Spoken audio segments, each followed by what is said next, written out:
ना सदासिन्नो सदासित् तदानीं नासिद्रजो नो व्योमा परो यत् किमावरीवः कुह कस्य शर्मन्नम्भः किमासीत् गहनं गभीरं सृष्टि से पहले सत नहीं था, असत भी नहीं, अंतरिक्ष भी नहीं, आकाश भी नहीं था।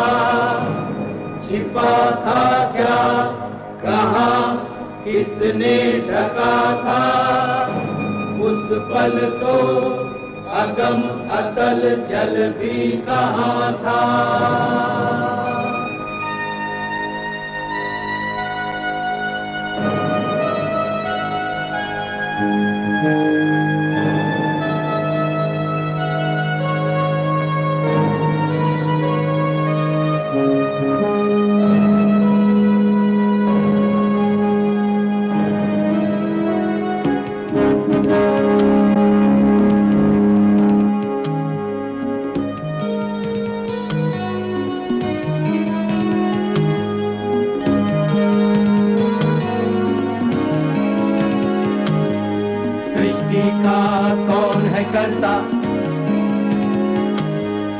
करता है वा अकर्ता,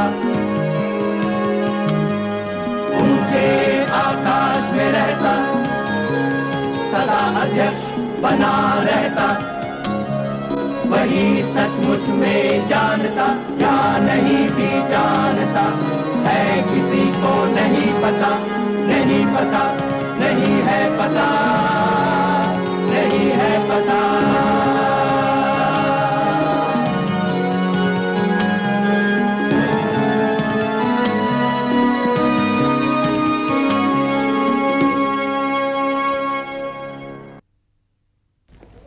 चौथी सदी ईसवी की शुरुआत से लेकर कोई 150 साल तक उत्तर में गुप्त वंश की ताकतवर और खुशहाल हुकूमत रही। इसके बाद भी 1.5 सदी तक उनके वारिसों ने गुप्त राज्य कायम रखा, पर अब वो हमलों के आगे कमजोर पड़ता गया और फिर घटते घटते गायब हो गया। मध्य एशिया से आए नए हमलावर हूण मुल्क में तबाही मचा रहे थे, मगर हूणों का राज्य भी ज्यादा दिन नहीं चला, मुश्किल से 51 साल। उनमें से कई छोटे मोटे सरदार यहीं टिके रहे और वक्त वक्त पर वो अपने पड़ोसियों को सताया करते। इसके साथ ही साथ वो हिंदुस्तान के लोक जगत में जज्ब भी होते रहे। इन हूण सरदारों में से कई एक ने 7वीं सदी की शुरुआत में फिर से सर उठाया।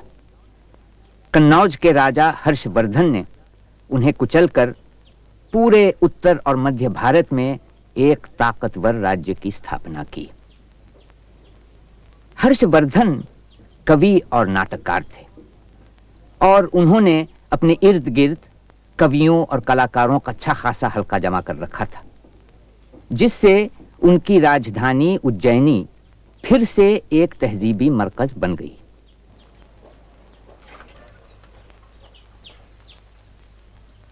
काका, काका,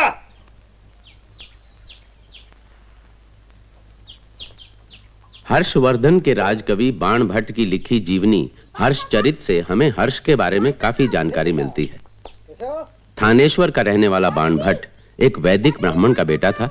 उसकी पुस्तक कादंबरी को भारत का पहला उपन्यास माना जाता है, जिसे लिखते समय उसके रंग बिरंगे जीवन के अनुभव काम में आए होंगे। कहा जाता है कि एक बार बाण भट्ट की हर्षवर्धन से अनबन हो गई, शायद अपने आवारा मिजाज के कारण। जो भी हो, उन्हें जल्द ही महाराज ने माफ कर दिया और उन्हें फिर से राजकवि की पदवी वापस मिल गई। तो आप फिर से दरबारी हो गए? हाँ। उल्टी सीधी बातें सुनकर हम तो डर ही गए थे। किसी लोग ने महाराज के कान भर दिए थे। अब ठीक है, पता है महाराज ने स्वयं मेरी अगवानी की। अच्छा, बड़े दयालु हैं महाराज। हाँ, वीरों में वीर है महाराज, सोने जैसा खरा चरित्र है।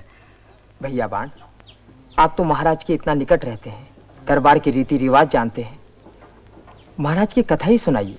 हाँ हाँ, सुनाइए ना बाण काका। मैं अनपढ़ अज्ञानी महाराज के जीवन का बखान क्या कर पाऊंगा भला। तब भी कुछ तो सुनाइए। सुनाइए ना बाण काका। ठीक है, हट कर रहे हो तो सुनाता हूं। एक समय की बात है, ईश्वर क्षेत्र में पुष्यभूति नामक एक राजा का उदय हुआ। पीढ़ी दर पीढ़ी इसी वंश का राज चलता रहा। इस वंश में एक सम्राट हुआ, नाम था प्रभाकर वर्धन। बड़ा ही शूर, बड़ा ही प्रतापी। अपनी सूझबूझ और पराक्रम के बल पर उसने ऐसी धाक जमाई कि आसपास क्या, दूर दूर के राजा, हून, गुजरात, मालवा, गांधार, सब उसके नाम से थर थर कांपते थे। उसकी रानी का नाम था यशोवती, बिल्कुल पार्वती के समान पवित्र। उन्होंने 3 संतानों को जन्म दिया। ज्येष्ठ पुत्र का नाम था राज्यवर्धन। कुछ वर्षों बाद जेठ के कृष्ण पक्ष में द्वादशी के दिन एक और पुत्र का जन्म हुआ। राज ज्योतिष ने भविष्य बताया कि एक दिन सारी धरती पर राज करेगा ये। यही थे हमारे महाराज हर्षवर्धन। कुछ वर्षों बाद एक कन्या का जन्म हुआ, नाम था राज्यश्री। बड़ी ही सुंदर और भाइयों की चहेती। सयानी होने पर उसका ब्याह मुखरस के ज्येष्ठ पुत्र ग्रहवर्मन के साथ कर दिया गया। इस गठबंधन से दोनों वंश परस्पर जुड़ गए। एक दिन प्रभाकर वर्धन ने राज्यवर्धन को बहुत बड़ी सेना देकर हूणों पर आक्रमण करने के लिए भेजा। हमारे महाराज भी अपनी सेना लेकर उनके पीछे गए, जिससे कोई पीछे से आक्रमण न कर सके। फिर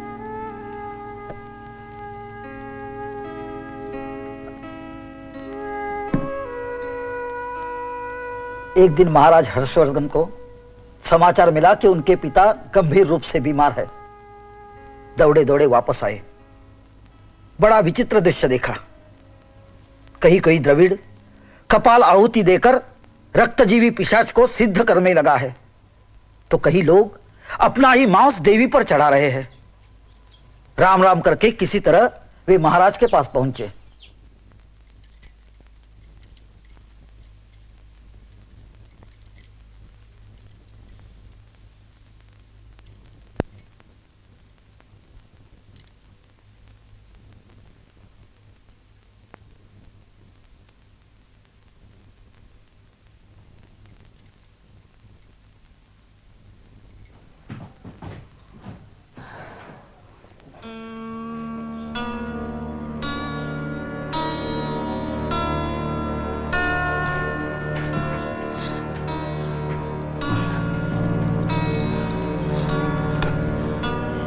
आयुष्मान वत्स आ गए।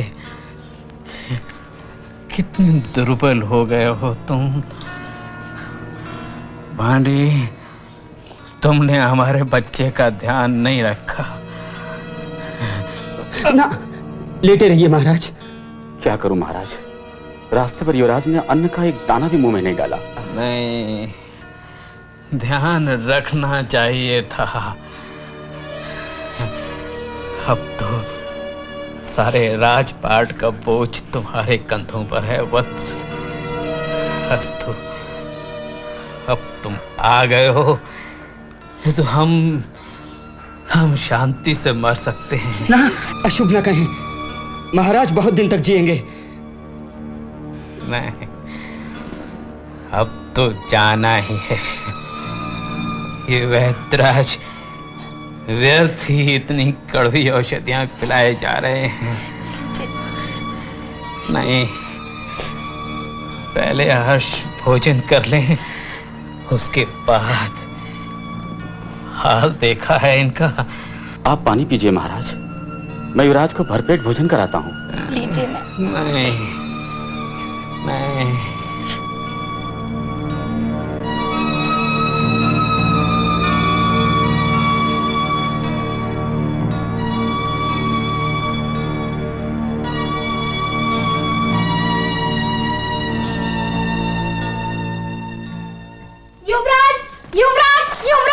चिल्ला मत पगली, राजकुमार सो रहे हैं। तो जगा दो उन्हें, वही कुछ कर सकते हैं। क्या बात है, आने दो उसे।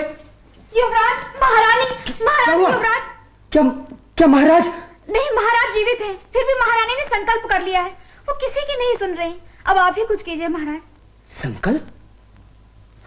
तेरा मतलब? हाँ। कहाँ? सरस्वती के तट पर। अन्य रानियों को भी वही मान और सम्मान देना जो मुझको देती आई हो, और मेरे हिरन को अपने बेटे की तरह पालना।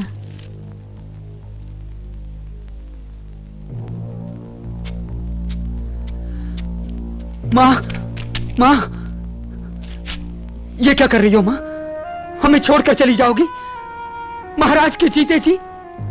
मैं सदवा मरना चाहती हूँ, विधवा होकर नहीं। जीने की इच्छा भी पाप है। लेकिन हम आपके बिना कैसे रहेंगे? तुम सबके लिए मैं जो कुछ कर सकती थी कर चुकी। अब मुझे स्वर्ग में महाराज के आगमन की सूचना देनी है। नहीं, मुझे नहीं, मत रोको। ऐसा मत कीजिए, दया कीजिए हम पर, दया कीजिए। ये क्या हर्ष, तुम जैसे वीर का स्त्रियों की तरह रोना शोभा नहीं देता। क्या मेरे मन में तुम्हारे लिए स्नेह और ममता नहीं है? समझा करो, मैं वही कर रही हूँ जो उचित है। नहीं। रोक कर मेरा अनादर न करो हर्ष।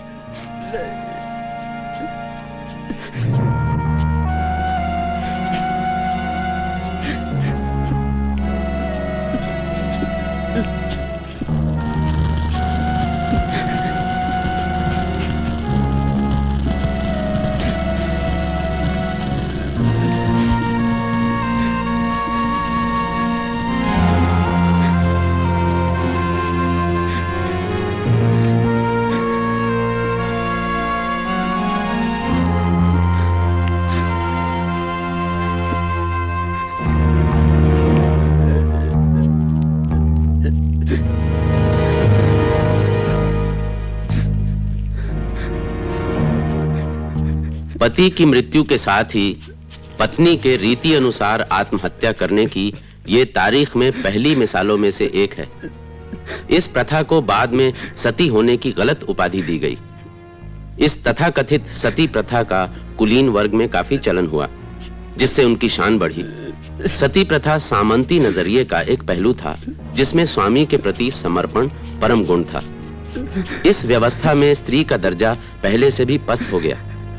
वैदिक युग के कबायली समाज में स्त्री को जो आजादी थी, या कौटिल्य के अर्थशास्त्र में जो हक औरतों को मिले थे, वो सब मनुस्मृति शास्त्र को मान्यता देने वाले सामंती समाज में छिन गए।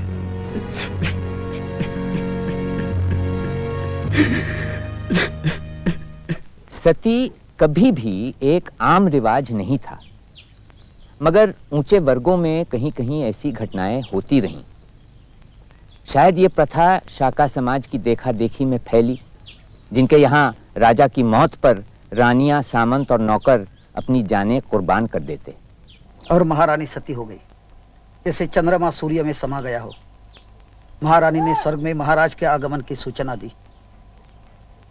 महाराज भी चले गए। दुख की संताप से सूर्य तांबई हो गया, अंधियारा घिर आया। राजा के दास दासी प्रयोजनों के मना करने पर भी प्राणों की आहुति देने लगे।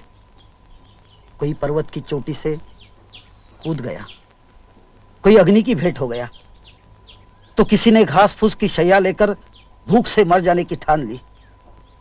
महाराज पर तो जैसे दुख का पहाड़ ही टूट पड़ा। भारी मन से भाई की प्रतीक्षा करने लगे।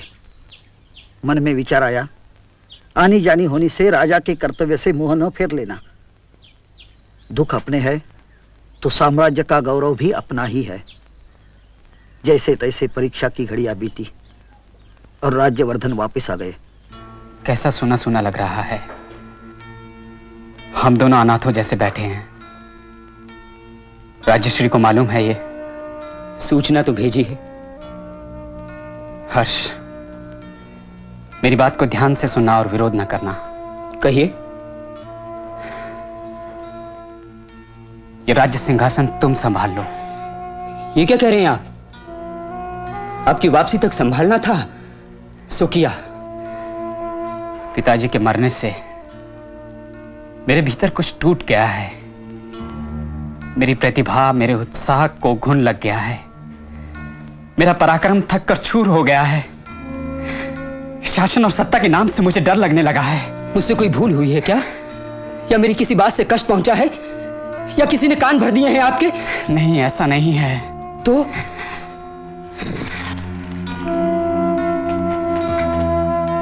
कायरता मेरे भीतर घुटने मोड़कर बैठ गई है। शासन के योग्य नहीं रहा मैं। मुझे दरबार का कोलाहल नहीं, आश्रम की शांति चाहिए।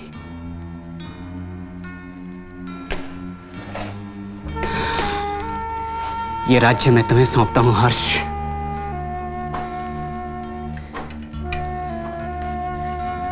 लो, ये तलवार भी ले लो। कौन है? क्षमा चाहता हूं महाराज, एक बहुत ही अशुभ समाचार लाया हूं। और अशुभ क्या होगा? कहो। जिस दिन बड़े महाराज के स्वर्गवास का समाचार वहां फैला, उसी दिन मालवा के राजा ने राजा ग्रहवर्मन की हत्या कर दी। ओह, और राजेश्री उन्हें बंदी बना लिया महाराज। मालवा के राजा को इसका मूल्य चुकाना होगा। महाराज, वो अब हमारे राज्य पर आक्रमण करने की सोच रहा। चींटी के पर निकल आए हैं। हर्ष, मैं जाता हूं। राज्य, प्रजा और प्रियजनों की रक्षा के लिए मेरा अंतिम अभियान होगा। तुम गद सेना लेकर सावंतों के साथ यहां रहो। भांडी और अश्व सेना मेरे साथ जाएगी। मैं भी चलूंगा। सदा ही गया हूं। नहीं, शत्रु को इतना महत्व देना उचित नहीं है। फिर भी मैं चलूंगा। हट ना करो हर्ष, इस बार विध्वंस का नाटक मुझे अकेले खेल लेने दो। पिता की चिता ठंडी भी नहीं हुई, भाई युद्ध पर चला गया। मां सती हो गई, बहनोई की हत्या हुई, बहन को बंदी बना लिया गया। महाराज के लिए एक एक पल एक एक वर्ष के समान हो गया। उन्हें देखकर लगता था जैसे गजराज जंगल में अपने टोली से बिछुड़ गया हो। न दिन को चैन, न रात में नींद। घड़ी भर के लिए सोए भी तो बार बार दुस्वप्न दिखाई दे कि राजप्रासाद के गगनचुंबी स्तंभ चूर चूर हो गए हैं। एक और अपशकुन? हाँ, क्योंकि थोड़ी ही देर में धूल में लथपथ थका आधा कुंतल वहां पहुंचा। कुंतल कौन? राज्यवर्धन की अश्वसेना का नायक। क्यों? क्या युद्ध हार गए? नहीं, युद्ध तो हम जीत गए। मालवा का राजा भी मारा गया। तो यह हाल क्यों? महाराज कहां हैं? और भांडी? इसे तो सांप सूंघ गया। कुछ बोलो भी। बोलता क्यों नहीं? जबान कट गई है तेरी। डरो नहीं, जो भी हो निर्भय होकर कहो। गौड़ के राजा महाराज को फुसलाकर अपने साथ ले गए और धोखे से उनकी हत्या कर दी। तो तुम लोग क्या कर रहे थे? साथ क्यों नहीं गए? हमने बहुत विनती की पर वो नहीं माने। अकेले ही जाने की हट करते रहे। क्या कहकर वो महाराज को अपने साथ ले गया? अपनी कन्या के विवाह के बारे में। शशांक के दिन पूरे हो गए। महाराज, मैंने वर्षों आपकी सेवा की है। पुष्यभूति के वंशजों के साथ ऐसा व्यवहार मुझे सहन नहीं। यही समय है महाराज जब आप दृढ़तापूर्वक अपना आधिपत्य जमाएं। मैं सहमत हूं। केवल गौड़ ही नहीं महाराज, अन्य राजाओं को भी सबक सिखाना होगा, जिससे उनके सिर आपके सामने झुक जाए और हमारे पांव चादर में ही रहे। इसका थोड़ा डर है महाराज, किंतु स्थिति अनुकूल है। कान्यकुब्ज के दरबारी ग्रहवर्मन का आदर करते थे। इस कांड से शशांक उनकी दृष्टि से गिर गया है, किंतु उसे डरता भी है। यदि आप शशांक पर आक्रमण की घोषणा करते तो सबका सहयोग मिलेगा। हाँ, आद्युमन से बदला लेने की भावना से शायद बात ना बढ़े, पर महाराज कामरूप का राजा तो है, उससे डरता भले ही हो। यदि उसका सहयोग मिल गया तो हम शशांक को धूल चटा सकते हैं। थोड़ी आशंका तो है महाराज, किंतु संभावनाएं कहीं अधिक है। आपका तर्क काटे है। सेनाथ, युद्ध की तैयारी करो। सभी राज्यों में घोषणा कर दो कि राजा अपने अपने अस्त्र या सिर झुकाने के लिए तैयार रहें, राजकर चुकाने के लिए तैयार रहें या तलवार खींचने के लिए। जो आज्ञा महाराज।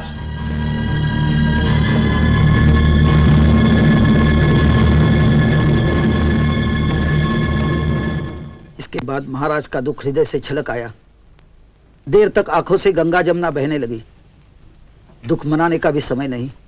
युद्ध की तैयारी जो करनी थी, जिस दिन सेना कूच करने वाली थी, बड़ी गड़बड़ हो गई। महाराज राजाज्ञा घोषित करने वाले ही थे कि राजमुद्रा हाथ से छूटकर धरती पर गिर पड़ी और उसकी छाप भी बन गई। सब लोग इस अपशकुन से डर गए। महाराज ने कहा, नहीं, यह अपशकुन नहीं, इसका अर्थ है पूरी धरती पर एकमात्र इसी राजा मुद्रा की छाप होगी।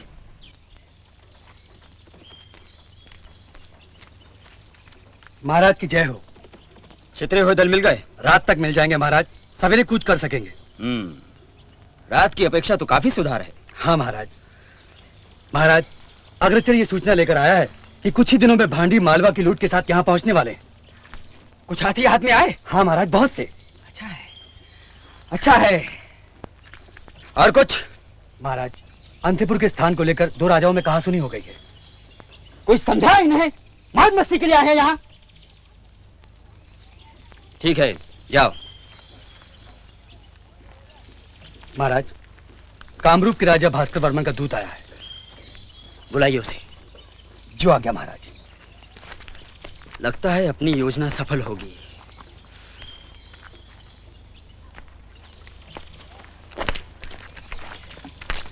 महाराज की जय हो। युवराज कुशल से तो हैं? जी।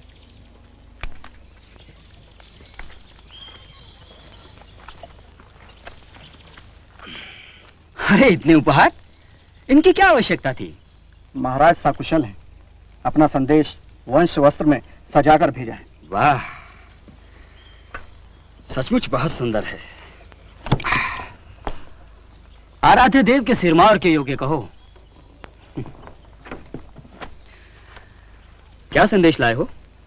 भगवान शंकर के चरणों के अतिरिक्त हमारे महाराज के मन में कभी किसी के प्रति श्रद्धा का भाव नहीं आया, लेकिन ऐसी आकांक्षा संपूर्ण पृथ्वी पर विजय, मृत्यु या आप जैसा मित्र प्राप्त होने पर ही पूरी हो सकती है। कामरूप आपसे मधुर संबंध बनाने का इच्छुक है। एक मित्र के वेश में ये सेवक की विनती समझी जाए। इसी आधार पर यदि महाराज की कृपा प्राप्त हो सके तो मैं ये संदेश युवराज तक भिजवा दूं, अन्यथा। अरे अन्यथा का प्रश्न ही नहीं उठता। ऐसी मित्रता का निरादर मैं कर ही नहीं सकता। मेरे मित्र से कहना अगर जल्दी ही भेंट हो तो बहुत प्रसन्नता होगी मुझे। महाराज की जय हो। कामरूप आपका आभारी रहेगा।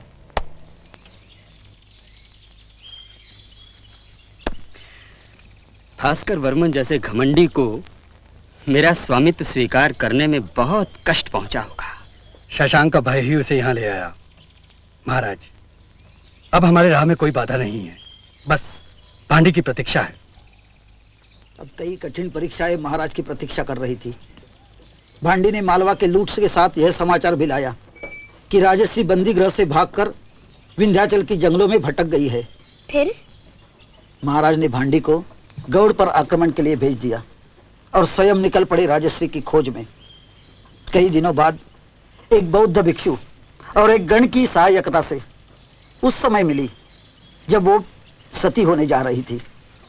महाराज ने उन्हें इससे बचाया तो वो भगवे वस्त्र पहनकर भिक्षुणी बन जाने का हठ करने लगी। महाराज ने उसे मनाया और अपने साथ युद्ध पर आने के लिए कहा तो वो मान गई। महाराज ने कान्यकुब्ज पर धावा बोल दिया, विजय पाई और बड़े धूमधाम से हमारे महाराज मूकहारी राज्य समूहों के भी महाराज बन गए। अपनी बहन को खोज निकालकर उसकी जान बचाने के बाद हर्ष ने उस तुच्छ राजा को दंड दिया जिसने उसके भाई के साथ विश्वासघात करके उसे मारा था। न सिर्फ इतना ही, उसके साथ साथ समूचे उत्तर भारत पर उसने अपना परचम लहराया, पूरब सागर से पश्चिम सागर तक और हिमालय से विंध्याचल तक। विंध्य की पहाड़ियों के उस पार बढ़ने से हर्ष को रोके हुए था पुलकेशिन द्वितीय, चालुक्य साम्राज्य का नरेश।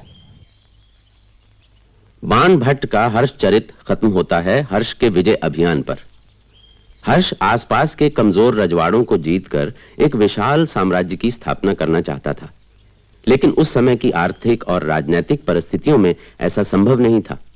गुप्त वंश के राजाओं की तरह हर्ष ने भी एक बड़े क्षेत्र पर राज्य किया जो सामंती संबंधों के एक ढीले सूत्र से जुड़ा हुआ था।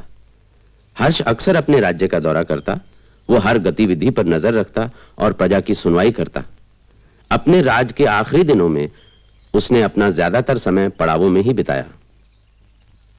हर्ष के दौर में ही चीनी यात्री हुआनत्सांग भारत आए और जो सफरनामा उन्होंने अपनी वापसी पर लिखा उससे हमें उस दौर के भारत के बारे में काफी कुछ पता चलता है। वो एक बौद्ध भक्त थे और बौद्ध मत के तीर्थ स्थानों की यात्रा करने और साथ में बौद्ध सूत्र जमा करने की गर्ज से आए थे। हर्षवर्धन से ह्वानसांग की पहली मुलाकात काफी नाटकीय घटना थी। वो अपने बयान में हर्ष को शीलादित्य और कामरूप नरेश भास्कर वर्मन को कुमार कहते हैं। उनके अपने शब्दों में, कान्यकुब्ज के राजा शीलादित्य ने 30 साल की लड़ाइयों के बाद शांति का पथ अपनाया। धर्म के वृक्ष की सिंचाई में इस हद तक व्यस्त हुए कि खाना पीना सोना तक भूल गए। जब मैं नालंदा से कामरूप के कुमार भास्कर वर्मन के आग्रह पर उनके राज्य में गया और राजा शीलादित्य को इसका पता चला कि मैं कुमार के यहाँ हूं, तो उन्हें आश्चर्य हुआ और उन्होंने कुमार को आदेश भेजा। मैं कई बार चीनी आचार्यों का निमंत्रण भेज चुका हूं, पर वो नहीं आए। अब वो तुम्हारे पास कैसे चले गए? उन्हें तुरंत मेरे पास भेजा जाए। कुमार ने उत्तर भिजवाया, मैं अपना सर कटवाने को तैयार हूं, चीनी आचार्यों को नहीं भेज सकता। यह सुनकर राजा शीलादित्य बहुत क्रोधित हुए और दूसरा आदेश भेजा, दूत के साथ तुरंत अपना सर काट के भेज दो। यह सुनते ही कुमार डर गया और मुझे साथ लेकर राजा शीलादित्य के पास पहुंचा।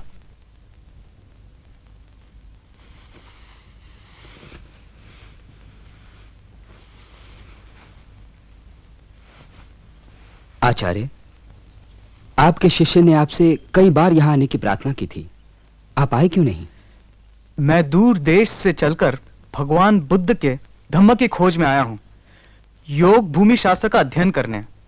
जब महाराज शीलादित्य का आदेश आया तब उस शास्त्र का अध्ययन पूरा नहीं हो सका, इसलिए नहीं आ पाया। पर अब तो आचार्य आ ही गए हैं, कुछ दिन तो रहेंगे ही। क्यों भास्कर वर्मन? अवश्य रहेंगे महाराज। आपके भद्र विहार में भिक्षु वीर सेना के मार्गदर्शन में मैं बुद्ध दास रचित वर्मा विभाषा का अध्ययन भी करना चाहता हूं। मैं अभी उनको संदेश भिजवाता हूं। आचार्य, क्या मैं आपसे पूछ सकता हूं कि इतने कष्ट झेलकर और महाचीन से चलकर आप यहां क्यों आए हैं? चीन में धम्मा को लेकर अलग अलग सिद्धांत हैं और हिनयान और महायान में कई स्तर पर मतभेद हैं। फिर ग्रंथों को कोई ठीक से समझ नहीं पाता। ग्रंथों की अलग अलग प्रतियों में कोई तालमेल भी नहीं। इसलिए मैं भगवान बुद्ध के देश आया हूं ताकि इन सब बातों का उत्तर ढूंढ निकाल सकूं। बहुत पुण्य का कार्य है।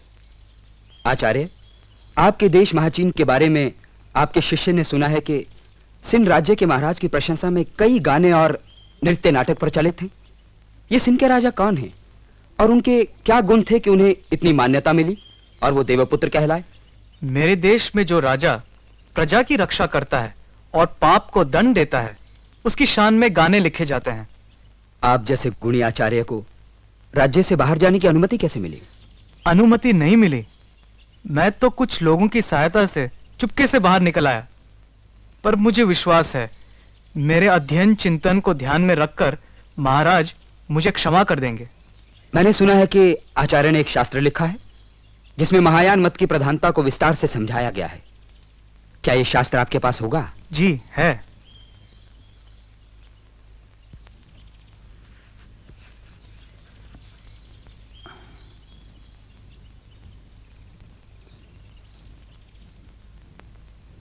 वाह। कहते हैं कि जब सूर्योदय होता है तो जुगनू की रोशनी मंद पड़ जाती है। इसे पढ़कर आपके शिष्य की आस्था बढ़ेगी, लेकिन हिनायान मत वाले इसे इतनी जल्दी नहीं मानेंगे। मैं एक सम्मेलन आयोजित करूंगा जिसमें श्रमण, ब्राह्मण और निग्रंथों को एक स्थान पर इकट्ठा करूंगा ताकि महायान मत की प्रतिभा उजागर हो और हमारे आचार्य के गुणों को सबकी मान्यता मिले। गंगा नदी के किनारे महाराज ने विशाल बौद्ध विहार बनवाया और उसकी पूर्वी ओर एक ऊंचा स्तंभ खड़ा किया जिस पर भगवान बुद्ध की सोने की मूर्ति स्थापित की गई। इसी के पास सम्मेलन के लिए छप्परदार मंडप सजाए गए जहां हजारों लोग बैठ सकते थे। 18 देशों के राजा आए। हजारों की संख्या में ब्राह्मणों, निग्रंथियों और श्रमणों ने भाग लिया, पर महायान मत की श्रेष्ठता को कोई चुनौती नहीं दे सका। महाराज शीलादित्य भी बहुत प्रसन्न हुए। आचार्य, आपने कुधर्मियों को सही मार्ग दिखाया है। मेरी इच्छा है कि आप मेरी एक छोटी सी भेंट स्वीकार करें और महायान देव की उपाधि भी। महाराज, इस संपत्ति से मुझे क्या काम, आप इसे दान में दे दीजिए। महाराज, महाराज, दया करो महाराज, अनर्थ हो गया। दोनों छप्परों को आग लग गई। विहार का बड़ा द्वार भी नष्ट हो गया महाराज। किसने किया? धर्मियों का काम है महाराज। अपनी पराजय पर क्रोधित होकर आग लगा दी उन्होंने। ये वही दुष्ट था महाराज जिसने आग लगाई थी। मैंने तुम्हारा क्या बिगाड़ा था जो तुमने ये पाप किया? मुझे क्षमा करें महाराज, मैं बहकावे में आ गया था। उन अधर्मियों ने मुझे उकसाया और मैं राजद्रोह के महापाप को कर बैठा महाराज। ऐसा करने के लिए क्यों उकसाया तुम्हें उन अधर्मियों ने? आपने उन श्रमणों को इतना मान दिया। चीनी आचार्य को तो कहते हैं कि सर पर चढ़ा रखा है। तभी वो मारे जलन के उबल पड़े और मुझ दुखियारे को पकड़ लिया। तभी मैंने अग्निबाण चढ़ाकर आग लगा दी। मुझ पर दया करें महाराज, मुझ पर दया करें महाराज। महाराज, इन अधर्मियों को दंड दीजिए, प्राणदंड। नहीं, प्राण दंड देना बौद्ध धर्म की नीति के विरुद्ध होगा। उन सबको राज्य से बाहर कर दिया जाए और इसे भी।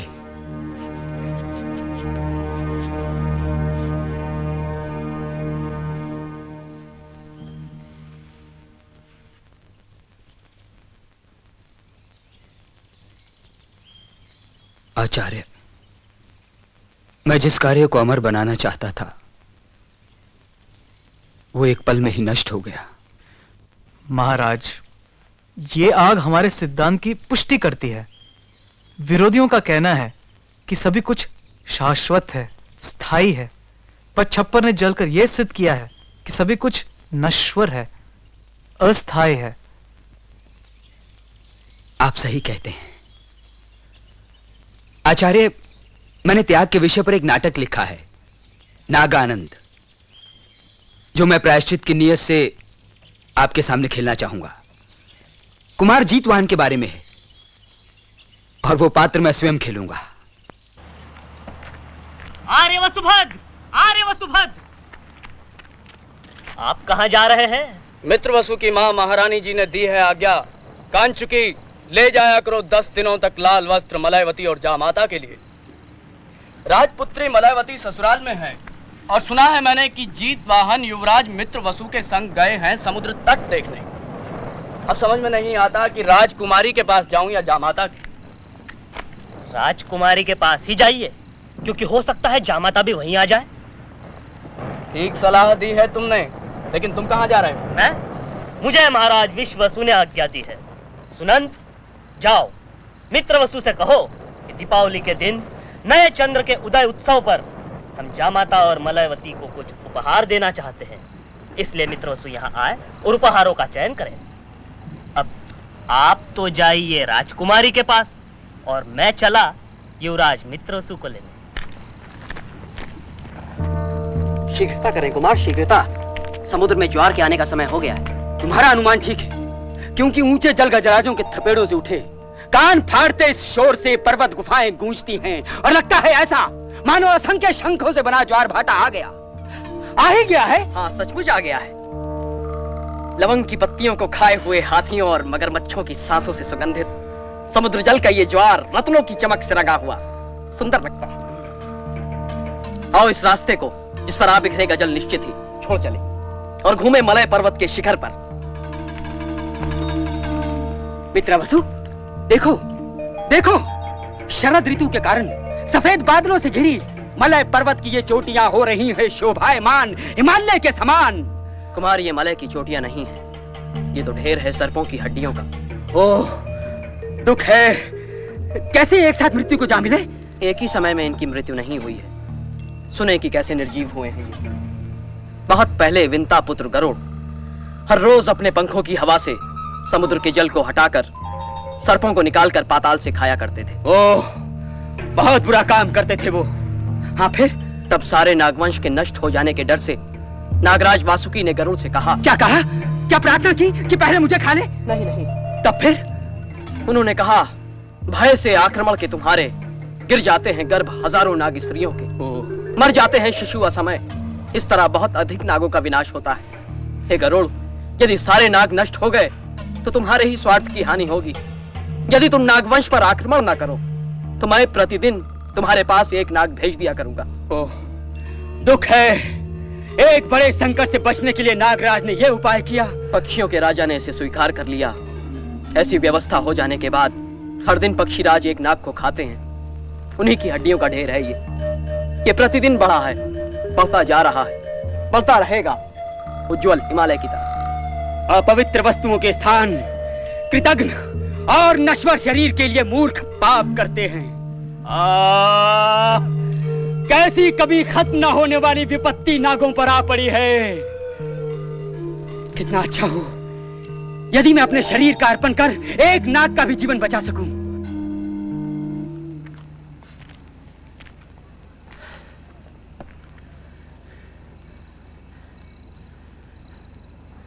मैं पर्वत शिखर पर तो चढ़ाया हूं, अब युवराज मित्रवसु को देखता हूं।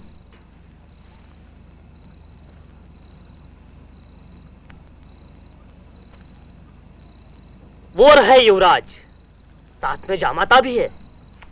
जय हो युवराज की जय हो। सुनन, कैसे आना हुआ? युवराज, कुमार मुझे पिताजी बुला रहे हैं। जाओ। ये जगह खतरनाक है, उत्सुकता के कारण आपको भी यहां देर तक नहीं रुकना चाहिए। मैं भी अब पर्वत शिखर से उतरकर समुद्र तट को देखता हूं। हाय रे हाय मेरे अभागे लाल, क्या मैं आज तुझे मरते हुए देखूंगी? अरे ये तो किसी स्त्री का विलाप है। मुझे वहां जाकर देखना चाहिए कि ये कौन है और उसके दुख का कारण क्या है। हाय मेरे पुत्र, मैं आज तुझे मरते हुए कैसे देखूं? इस चंद्रमा जैसे मुख के न रहने पर सारा पाताल लोक अंधेरे में डूब जाएगा। माँ, क्यों अपने दुख से मेरी पीड़ा और बढ़ाती हो? हाय मेरे पुत्र, तेरे इस कोमल शरीर को जिसने अभी सूर्य की किरणों को भी महसूस नहीं किया, कैसे वो गरुड़ चीत चीत कर खाएगा? आओ कुमार शंखचूड़, चले, इन्हें बोलने दो। ये पुत्र स्नेह से पागल हुई जाती है, इसलिए राजा के प्रति अपने कर्तव्य को नहीं समझती। आता हूँ, मैं अपने स्वामी की आज्ञा से ही ऐसे कठोर वचन कहने के लिए विवश हो रहा हूँ। सज्जन हैं आप, कहिए। नागराज वासुकी ने आज्ञा दी है। क्या आज्ञा दी है महाराज ने? इन लाल वस्त्रों को पहनकर चढ़ जाए बद्धशिला पर, जिससे गरुड़ आपको पहचान कर खा सके। क्या इस भोले जीव को वासुकी ने गरुड़ का भोजन बनाकर भेज दिया है? इसे स्वीकार करें शंखचूड़। स्वामी की आज्ञा सिर माथे पर। हाय हाय, ये तो मानो बिजली गिरती है मुझ पर।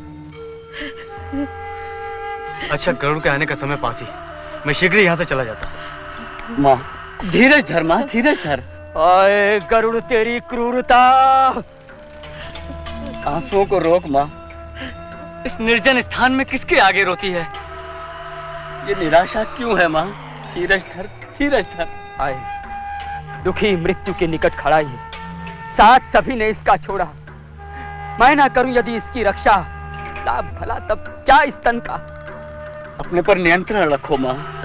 मेरे दुलारे, जब नागों के रक्षक वासुकी ने ही तुझे छोड़ दिया तो कौन तेरी रक्षा करेगा मेरे लाल? मैं करूंगा माँ। हे विंता पुत्र, हे गरुड़राज, मुझे खा लो। आपके भोजन के लिए आज नागराज ने मुझे ही चुनकर यहाँ भेजा है। पुत्र के लिए इतना प्रेम। माँ, डर मत, ये गरुड़ नहीं है। कहाँ ये सौम्य सभ्य पुरुष और कहाँ वो हत्यारा गरुड़? पुत्र, मैं तेरी मृत्यु से इतना डर गई हूँ कि सारा संसार मुझे गरुड़ों से भरा दिखाई देता है। माँ, भयभीत ना हूँ, मैं एक विद्याधर हूँ, यहाँ बस तेरे पुत्र की रक्षा के लिए ही आया हूँ। पुत्र, फिर से कहो, इन्हीं शब्दों को फिर से कहो। बार बार कहने से क्या लाभ? मैंने जो कहा है करके दिखाऊंगा। जुग जुग जिए तू। ओ महात्मा, अपने जीवन के त्याग करने का निर्णय लेकर आपने मुझ पर सच्ची दया की है। अब और आग्रह मत कीजिए। देखिए, मेरे जैसे क्षुद्र जीव जीते मरते रहते हैं, किंतु आपसे परोपकारी जन्म कहां लेते हैं? शंखचूड़, बहुत दिनों के बाद मुझे परोपकार का अवसर मिला है। बाधा ना डालो, दुविधा में ना पड़ो। लाओ दो मुझे ये वध चिन्ह। यदि आपकी कृपा है तो वो उपाय सोचें जिससे इस दुविधा से पीड़ित मेरी मां को प्राण न छोड़ना पड़े। इसकी चिंता न करो, उपाय है मेरे पास। देखो, तुम्हारे मरने से वो मर जाने वाली है, तुम्हारे जीवित रहने पर जीवित रहेगी। अपना जीवन देकर यदि मैं तुम्हारे प्राण बचाता हूं तो उसके प्राणों की भी रक्षा हो। यही है उपाय। दो मुझे वध चिन्ह, ताकि इससे ढंग कर अपने आप को चढ़ूं मैं वध शिला पर। तुम भी अपनी मां को अपने आगे रख इस स्थान से चले जाओ। नहीं, हे राजकुमार, आप ही इस स्थान से जाइए, क्योंकि गरुड़ के आने का समय हो रहा है। और मां, तुम भी अब जाओ। ओह प्रिय मां, जहां कहीं भी जन्म लूं, तुम ही बनो मां मेरी। तुम जो समझती प्रिय सदा पुत्र को ही। पुत्र, क्या ये तुम्हारे अंतिम शब्द हैं? मेरे पैर तुझको छोड़ मुझे जाने नहीं देते, इसलिए तजूंगी प्राण मैं भी साथ तेरे। यही, हाँ यही। दूर नहीं है जो उन भगवान दक्षिण गोकर्ण की परिक्रमा करके आता हूं और अपने स्वामी की आज्ञा का पालन करता हूं।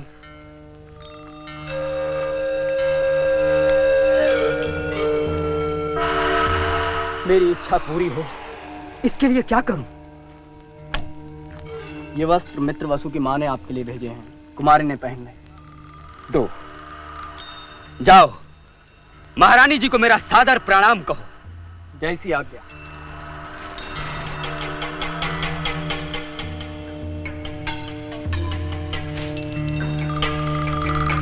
लाल वस्त्र दो जो आए हैं ठीक समय पर, देते हैं आनंद मुझे जब तज रहा प्राण में उनकी रक्षा कर।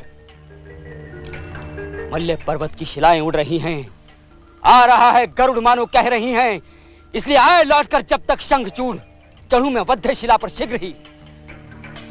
लो, आ ही गए गरुड़ राज, मैं ढंक लेता हूं अपने आप को।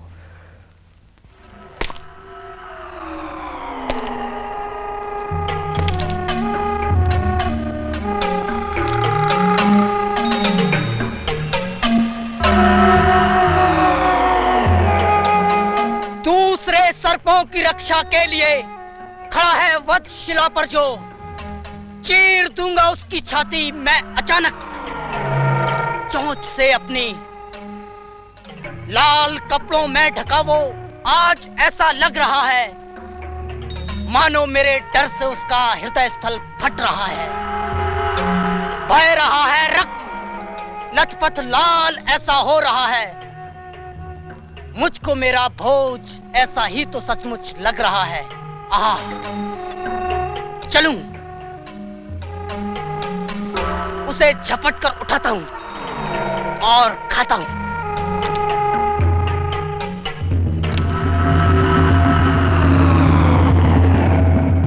नगाड़ों की ध्वनि, पुष्प वर्षा, अपनी सुगंध से भौरों को आकर्षित करने वाले पुष्प भला क्यों बरसते हैं आकाश से? क्यों गुंजाती है स्वर्ग के नगाड़ों की ध्वनि दिशाओं को? ये दूसरे नागों की रक्षा करने वाला नाग तो बहुत भारी है। अवश्य ही आज ये मेरी भूख को दूर कर सकेगा। चलूं, इसे मलय पर्वत पर ले चलूं, फिर वहां जैसे चाहूं वैसे खाऊं।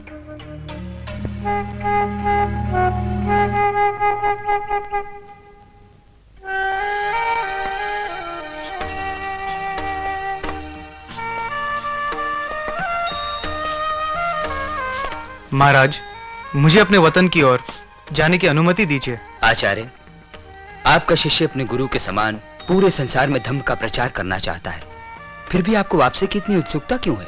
यदि आचार्य हमारे देश में ही बस जाएं, तो मैं उनके नाम से पूरे 100 विहार स्थापित करने को तैयार हूँ। अगर आप मुझे चीन जाने से रोकेंगे तो अनगिनत शिष्य धम्म के ज्ञान से वंचित हो जाएंगे। यदि यही आचार्य की इच्छा है तो ठीक है। आपको यात्रा के लिए क्या क्या सामान चाहिए, मुझे आज्ञा दें। मुझे कुछ नहीं चाहिए महाराज।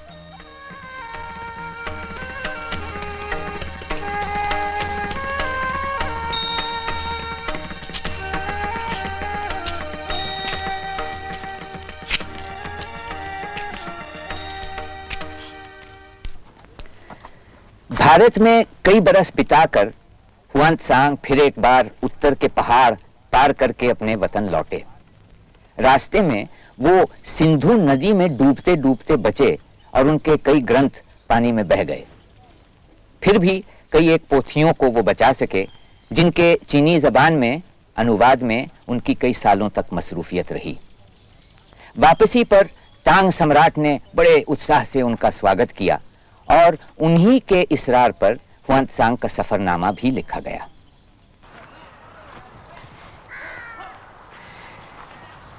सन 648 में हर्ष की मृत्यु हुई और उसका साम्राज्य जल्द ही कई छोटे छोटे राज्यों में बट गया।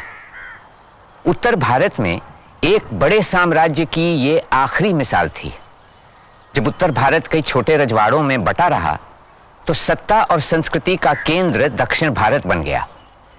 यहाँ कई सियासी और दिमागी आंदोलन हुए जिनका भारतीय संस्कृति पर गहरा असर रहा। हिरण्यगर्भात् समवर्तताग्रे भूतस्य जातः पतिरेक आसीत् सदाधार पृथिवीं द्यामुते मां कस्मै देवाय हविषा विधेम। वह था हिरण्यगर्भ सृष्टि से पहले विद्यमान, वही तो सारे भूत जात का स्वामी महान, जो है अस्तित्वमान धरती आसमान धारण कर। ऐसे किस देवता की उपासना करें हम हवि देकर, जिसके बल पर तेजोमय है अंबर, पृथ्वी हरी भरी स्थापित स्थिर, स्वर्ग और सूरज भी स्थिर। ऐसे किस देवता की उपासना करें हम हवि देकर। गर्भ में अपने अग्नि धारण कर पैदा कर, व्यापा था जल इधर उधर नीचे ऊपर, जगा जो देवों का एकमेव प्राण बनकर। ऐसे किस देवता की उपासना करें हम हवि देकर। ओ सृष्टि निर्माता स्वर्ग रचयिता पूर्वज रक्षा कर, सत्य धर्म पालक अतुल जल नियामक रक्षा कर। फैली है दिशाएं बाहु जैसी उसकी सब में सब पर, ऐसे ही देवता की उपासना करें हम हवि देकर। ऐसे ही देवता की उपासना करें हम हवि देकर।